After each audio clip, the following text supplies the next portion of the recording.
They say the days are long, but the years are short when it comes to raising kids. We hear that all the time.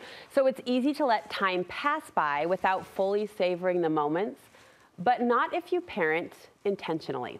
My next guest believes the intentional parent loves big and sees clearly, because being intentional also means you're present, right? You're dedicated and you're doing the best you can. Studio 5 parenting contributor Heather Johnson will tell us how to become a more intentional parent. Great to see you, sister. I love that assurance that intentionality in parenting means you're doing the best you can. That's kind of a little hug on the heart. It is the best that you can, and it's not determined by what stage of parenting you're in. It's not about if you have little kids, so be intentional, or if you have college age, or if you have grandchildren. Being intentional is a decision that we make, actually, and it's a working plan that we put together.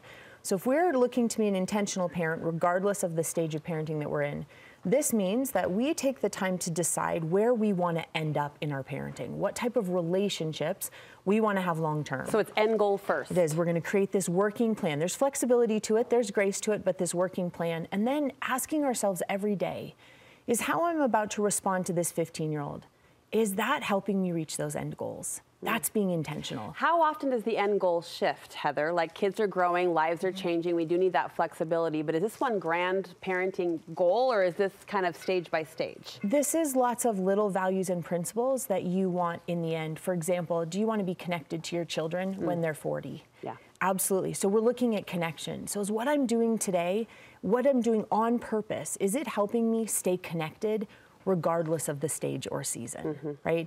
Do I want us to make memories? Is that important? Do I have a working plan for making memories? And is what I'm doing today contributing to making memories, whether they're small children or they're college-age children? So these are kind of the biggies. It is. It's, again, it's having a flexible working plan. Keep that in the back of your mind. That's what helps us be intentional. I want to ask you what intentional parents do, and you've summed these up in some really beautiful phrases. You say intentional parents see intention. They do. They see intentionally, and that means that they're going to see their kids with intention, which means an intentional parent sees a child as a person, not as an object.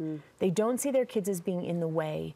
They see them as having hopes and dreams and good days and bad days and strengths and weaknesses just like we do. This is one of the biggest, I don't know if you'd agree, but I see it from my seat as one of the biggest parenting shifts that's happened in the last decade, is trying to frame these little people as humans. As human beings. And they are. Just because they're shorter than us or haven't lived as long, they still have those days and the good days and the bad days and their own hopes and dreams. So it's seeing with intention those kids, seeing them as people, not objects. And it's also being intentional in the way we see ourselves, that we will actually look at ourselves and, one, recognize that we are the parents for these kids. Yeah. We are the right ones for them. We have to see ourselves that way, and also see ourselves through a lens of grace. To know that we are going to work every day on purpose to create these memories and experiences and to connect. And some days won't go how we planned. There has to be grace in this. And to that point, I see some work yet still to do, meaning we're all too quick, and this is just, I think, human dynamic. We're all too quick to cast away our weaknesses. Like, oh, I'm just this. I'm not that kind of a mom.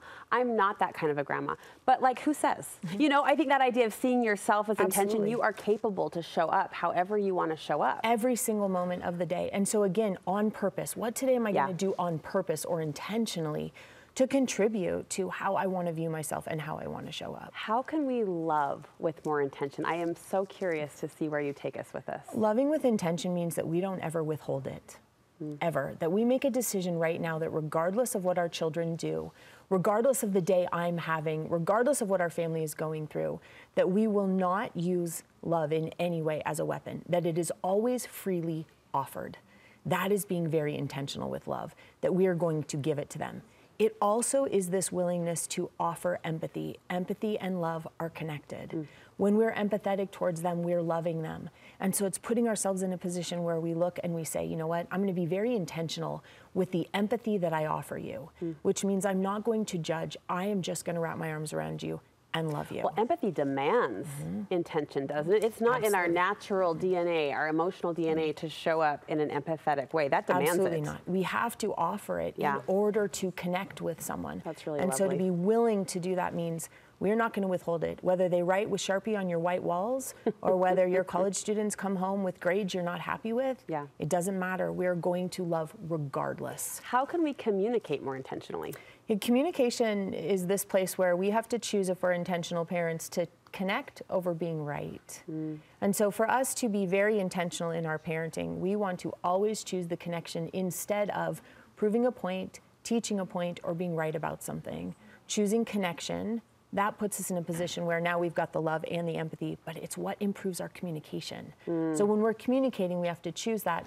An intentional parent is also very willing to repair, which means they're willing to look at a space where there's been a disconnect of some sort, go back and replace it with connection, and take responsibility for their part in the disconnect. And I know you had a beautiful conversation, I believe, with Amy Iverson on repair. When I was away, I was so eager to soak that in. And you pointed out, and it's still with me, that repair happens all the time. So we've got to get good at it. We've got to get really good at it. And repair is part of communication. Yeah. We want to communicate with intention. We want to think through, is what I'm about to say or do in this communication going to help our relationship long term? And then finally, act with intention. This means we're setting boundaries. Intentional parents set aside time every day to be with their children. It isn't just if it happens, or if we have time, or if we get through soccer practice and dinner and homework, then we'll be together. An intentional parent sets aside time every day to connect with their children. That's a call out, Heather. It is a call out, and it's for every one of us. This is hard. The difference between being intentional, its opposite is entropy. Entropy is the steady disintegration of something that isn't getting time and energy, right? And so if we're not being intentional with our time, with our families, with our parenting, they're falling apart. That's the other option. So it is a space where we want to step back and ask ourselves, am I really on purpose? Yeah. Crafting, creating, doing here and now. Am I doing those things? And time is one of those. The other thing with acting that we want to make sure we do if we're an intentional parent is we want to infuse meaning into everything we can. Now, sometimes we hear that and it's like, oh my gosh, do I need to have more, holiday decorations? More green Lucky Charms. No, we don't. We don't need more leprechaun footprints. That's not what we're saying. It's adding meaning to the routine of the everyday, which turns it into a ritual. That's the difference. The more ritualized our lives are, which means the more meaning in the everyday things, the more intentional we're being. So this is adding meaning to dinner, because guess what? We all need to eat food at the end of the day. We're doing it anyway. This is driving in the car to all the millions of activities and adding meaning to that drive, instead of letting it be spent on technology or watching movies or just nothing. It's connecting in those spaces. Yes. Acting with intention means we're infusing meaning into everything we can possibly get our hands on. I knew I would like this conversation, and I ended up loving it with my whole heart. Thank you very much, Heather, for this charge and this encouragement. You can find Heather's contact information on the Studio 5 website.